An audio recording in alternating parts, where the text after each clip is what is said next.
ఇది నేను ఒక అడియన్ జాస్తి ఇడుస్తా రోడ్డుకి, ఒక అడియన్ జాస్తి ఇడుస్తాను. నాది అర్థం పక్కన వాళ్ళు అర్థం పోనీ మాకు రోడ్డు కావాలి కదా నేను చెప్తా ఉండేది. చెప్పినాను లేదు అడుగు జల్లు వేసినప్పుడు ఇంకా నేను చెప్పినాను అప్ప ఇప్పుడు సద్య జల్లు వేస్తాను నాకు అసలు 2 ఏళ్ళు ఇంకా పెట్టినది. చిన్న ఇది ఊరు సమస్య, ఊరికి ఆ రోడ్డు కావాలా ఎట్లు కావాలా అనే విషయాల్లో చూడాలా. నువ్వు నీ బాధ చెప్తున్నావు.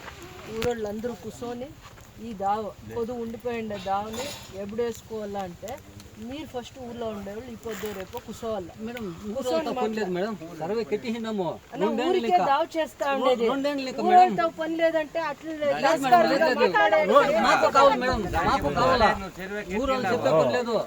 మేము పెట్టినాము మాకు రోడ్డు కావాలా.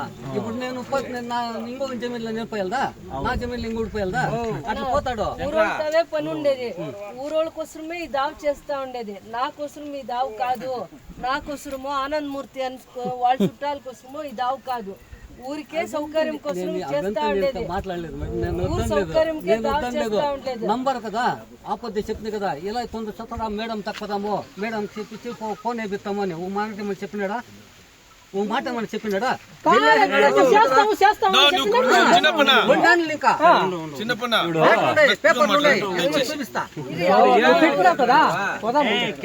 ವಂಶೋದಯ ಮಲ್ಟಿ ಸ್ಪೆಷಾಲಿಟಿ ಆಸ್ಪತ್ರೆ ಕೋಲಾರ.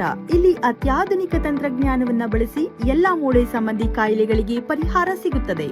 ಮೊಣಕಾಲು ನೋವು, ಬೆನ್ನು ನೋವು, ಸ್ಪೋರ್ಟ್ಸ್ ಸಂಬಂಧಿ ಸಮಸ್ಯೆಗಳು, ಮೂಳೆ ಮುರಿತ, ಸ್ಪೈನ್ ಶಸ್ತ್ರಚಿಕಿತ್ಸೆ, ಜಾಯಿಂಟ್ ರೀಪ್ಲೇಸ್ಮೆಂಟ್ ರೀತಿಯ ಎಲ್ಲಾ ಮೂಳೆ ಸಂಬಂಧಿ ಚಿಕಿತ್ಸೆಗಳಿಗಾಗಿ ಸಂಪರ್ಕಿಸಿ 72707270 ವಂಶೋದಯ ಆಸ್ಪತ್ರೆ ಕೋಲಾರ. జనరల్ గా వచ్చే వాంటరీగా చెక్ చేస్తారు. ఈ జమీన్ ఆ జమీన్ చెక్ చేసి మేడం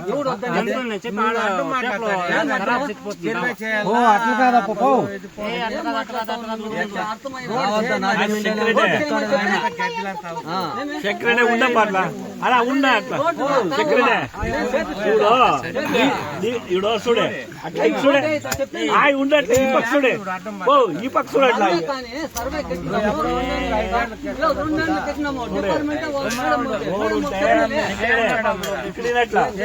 రోడ్ ఉంటే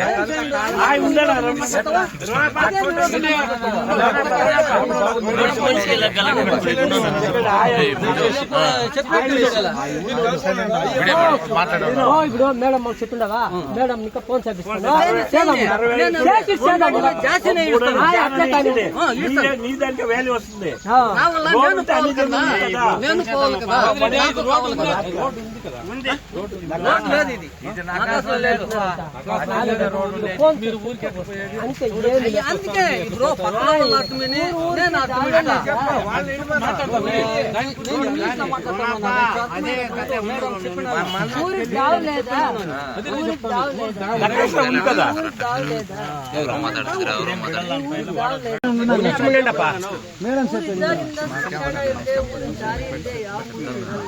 ಒಂದೊಂದು ಸಂದರ್ಭ ಏನಾಗುತ್ತೆ ಅಂದ್ರೆ ನಾವು ಏನೋ ಒಂದು ಕೆಲಸ ಮಾಡಿ ಅಥವಾ ಮಾಡಿದೀವಿ ಅಂತ ಊರಿಗೆ ಬಂದಿರ್ತೀವಿ. ಆ ಕೆಲಸ ಈ ಸೌಕರ್ಯ ಇದೆ ಇದನ್ನ ಮಾಡಿದೀವಿ ಇನ್ನ ಒಂದೋ ಎರಡೋ ಮಾಡೋದು ಬಾಕಿ ಇದೆ ಅಂತ ಹೇಳಕ್ ಬಂದಿರ್ತೀವಿ.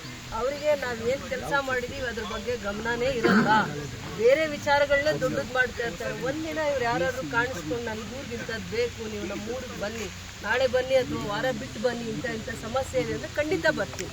ಬಂದಾಗ ಆ ಕೆಲಸ ಮರ್ತೋಗ್ತಾರೆ, ಏನು ಕೆಲಸ ಆಗಿದೆ ಅಂತ ತಿಳ್ಕೊಳ್ಳಲ್ಲ. ಈ ಊರಿಗೆ ಒಂದು 250-300 ಮೀಟ್ರ್ ರಸ್ತೆ ಆಗಿದೆ, ಒಂದು 100 ಮೀಟ್ರ್ ಬಿಟ್ಟಿದೆ, ಅದನ್ನು ಸೇರ್ಸ್ ಮಾಡಿ ಇಲ್ಲ ಅದ್ರ ಬಗ್ಗೆ ಗಮನ ಇಲ್ಲ. ನಾವೇ ಇವ್ರನ್ನ ಹುಡ್ಕೊಂಬಂದಾಗ ಅವ್ರಿಗೆ ದೂರದೃಷ್ಟಿ ಕಡಿಮೆ, ಯೋಚನೆನೇ ಬೇರೆ. ಯಾಕೆ ಅಂದರೆ ಇನ್ಯಾರೋ ಮೇಲೆ ವಿಚಾರವಾಗಿ ಊರಲ್ಲಿ ಕೋಪ ಇರುತ್ತೆ, ಅದನ್ನೇ ರಂಪ ಮಾಡಿ ಹೋಗೋಣ ಅನ್ನೋ ಪರಿಸ್ಥಿತಿಯಲ್ಲಿರ್ತಾರೆ. ನಾವು ರೈತರನ್ನ ಇವ್ರನ್ನ ಭಾಳ ಅಭಿಮಾನದಿಂದ ಗೌರವದಿಂದ ನೋಡುವಂಥ ಜನ. ಒಂದ್ಸತಿ ಊರುಗಳಿಗೆ ಸೌಕರ್ಯ ಆಗುವಾಗ ಅನುಕೂಲವಾಗಿ ಮಾಡಿಸ್ಕೊಳ್ಳಿ, ಏನು ಯೋಗ್ಯವಾಗಿ ಕೆಲಸ ಮಾಡಿಸ್ಕೊಳ್ಳಿ ಅನ್ನೋದು ಒಂದೇ ನಂದು ಒತ್ತಾಯ. ಇದನ್ನು ಮಾಡಿಸ್ಕೊಂಡು ಒಂದು ವಾರ ಬಿಟ್ಟು ಬನ್ನಿ ಅಂದರೆ ನಾನೇ ಬರ್ತೀನಿ, ನಾನೇ ಊರಿಗೆ ಬರ್ತೀನಿ. ಇನ್ನೇನು ಸೌಕರ್ಯ ಬೇಕು, ಇನ್ನೇನು ಬಿಟ್ಟೋಗಿದೆ, ಇನ್ನೇನು ಕೊದು ఉంది ಅದು చేస్తారు. ಮತಗಾರಿಕೆ ಇಲಾಖೆಯವರು ಮತ್ತು ರೆವಿನ್ಯೂ ಇಲಾಖೆಯವರು ನಾವು ಬಂದು ಉಳಿದ್ಮೇಲೆ ಜಟಾಸ್ತಿಕ ಪಂಚಾಯತಿ, ಬಂಗಾಲಹಳ್ಳಿ ಪಂಚಾಯತಿ, ಶ್ರೀನಿವಾಸಪುರ, ಕರ್ಡು, ಆಮೇಲೆ ಸುಂದರಪಾಳ್ಯ ಈ ಭಾಗದಲ್ಲಿ ತುಂಬ ಜನ ಬೆಲೆ ಎಲ್ಲ ಆದಷ್ಟು ಜಾಯಿಂಟ್ ಸರ್ವೆ ಮಾಡಿದ್ದಾರೆ. ಹಂತದಲ್ಲಿ ಒಂದು NDRF ಅನುಭವಿಸಿದರೆ ಆ ರೈತರ ಜಾಗದಲ್ಲಿ ಸರ್ಕಾರದ ಯೋಜನೆ ಇತ್ತು. ಇದು ಹಿಂದೆ ನಾನು ಈ ಭಾಗಕ್ಕೆ ನಾನು 2 ಸತಿ ವಿಸಿಟ್ ಮಾಡಿದ್ದೆ. ಬೆಳೆ ನಷ್ಟ ಆಗಿತ್ತು, ಬಾಳೆ ಜಾಸ್ತಿ ನಷ್ಟ ಆಗಿತ್ತು ಅಕಾಲಿಕ ಮಳೆಯಿಂದ. ಆ ಥರದ್ದು ಒಂದು ಪರಿಹಾರ ಸರ್ಕಾರದ ಯೋಜನೆ ಥರ NDRF ಅಲ್ಲಿ DC ಅಂತಹ ಅಕೌಂಟಲ್ಲಿ ಇವರಿಗೆ ಪರಿಹಾರ ಸಿಕ್ಕಿದೆ.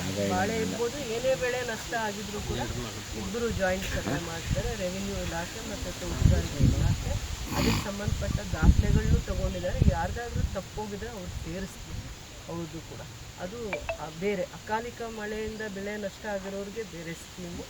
ಮಾವಿನ ಬೆಳೆಗೆ ನಷ್ಟ ಆಗಿರೋದಕ್ಕೆ ಸರ್ಕಾರ ವಿಶೇಷವಾಗಿ ಒಂದು ಪ್ಯಾಕೇಜ್ ಮಾಡಿದೆ. ಈ ಭಾಗದ ರೈತರಿಗೆ ಅಂದರೆ ಮಾವು ಬೆಳೆಗಾರರಿಗೆ ಒಂದು ವಿಶೇಷವಾಗಿರೋ ಒಂದು ಆ್ಯಪ್ನ ಇದು ಮಾಡಿದ್ದಾರೆ. ಅದ್ರ ಮುಖಾಂತರ ಇವರು ಅದಕ್ಕೆ ಒಂದು ಪರಿಹಾರ ಹುಡುಕಿದ್ದಾರೆ. ಅದನ್ನು ನಾನು ಮುಂದಿನ ವಾರದಲ್ಲಿ ಮಾವು ಬೆಳೆ ಯಾರು ಭಾಳ ನಷ್ಟ ಆಗಿದೆ ಆ ಜಾಗದಲ್ಲಿ ಇದು ಬೇರೆ 5ರಿಂದ 6 ಅಡಿ ತೋರಿಸ್ತೀವಿ ನಮಗೆ ನೀವು ಇವರಿಂದ ಏಕಾಏಕಿ ಊರವರೆಲ್ಲ ಸೇರಿ ಹೇಳಕ್ಕೆ ಹೇಳಿ ಸರ್ವೆ ಮಾಡಿಲ್ಲ ಏನು. ಒಂದು ನಿಮಿಷ, ಇವಾಗ ಯಾವುದು ಈಗ ಸದ್ಯಕ್ಕೆ ಒತ್ತುವರಿ ಆಗಿದೆಯಾ ಇಲ್ವಾ ಅಂತ ನಮಗೆ ಮಾಹಿತಿ ಇರಲ್ಲ. ಯಾಕಂದರೆ ರೆವಿನ್ಯೂ ರೆಕಾರ್ಡ್ಸ್ ನಮ್ಮ ಹತ್ರ ಈಗ ಇಲ್ಲದೆ ಇರೋದ್ರಿಂದ ಊರಲ್ಲಿ ಇವರೆಲ್ಲನೂ ಅಕ್ಕಪಕ್ಕನೇ ಇರೋದ್ರಿಂದ ಕೆಲವೊಂದು ಸಂದರ್ಭ ಬಂದಾಗ ಜೊತೆಲಿ ಕುತ್ಕೊಂಡು ಒಬ್ಬರೊಬ್ಬರು ರೆವಿನ್ಯೂ ವಿಚಾರ ಇರೋದ್ರಿಂದ ಇತ್ಯರ್ಥ ಮಾಡ್ಕೋಬೇಕಾಗುತ್ತೆ.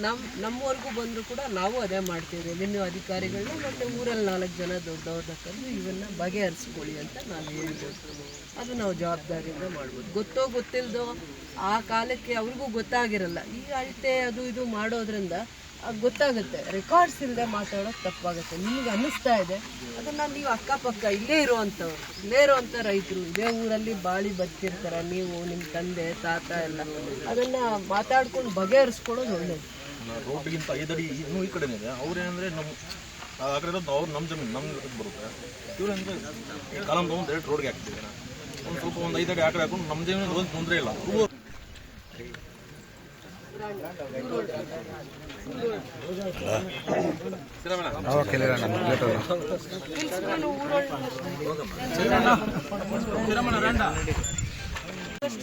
ಓಂ ಧ್ರುವಂತೆ ರಾಜಾವರಣ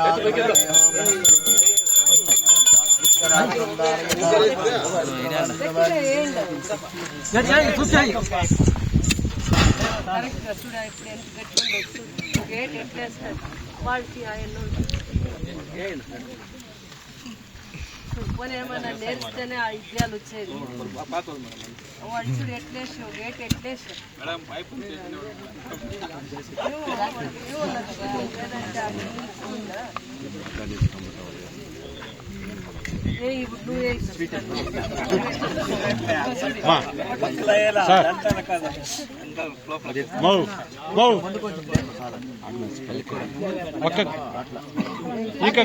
ఈ పక్క తిరుక్కో వెంకటేశ్వర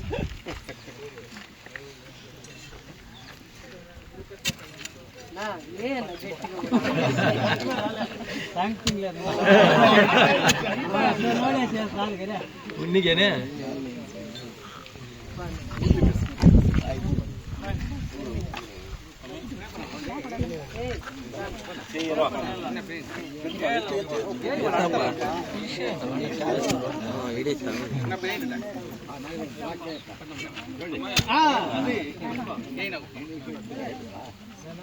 యాపనన్నా ఇడండా నేను యాపనికన్నాను గట్టి అనేవాళ్ళు గట్టిగా వేస్తారు.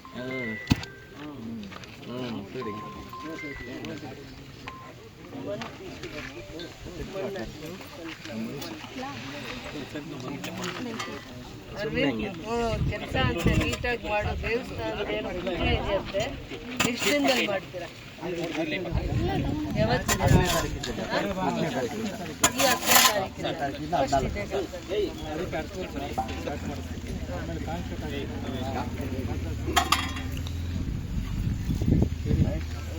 ಊರಿಗೆ ಕೊಟ್ಟಂಗಾಗತ್ತೆ. ಊರಲ್ಲಿ ದೊಡ್ಡವ್ರಿಗೆ ಕೊಡಿ ಇದನ್ನ.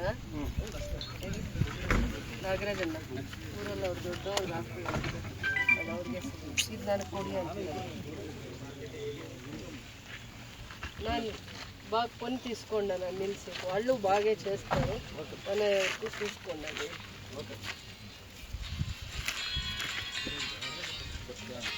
ఏ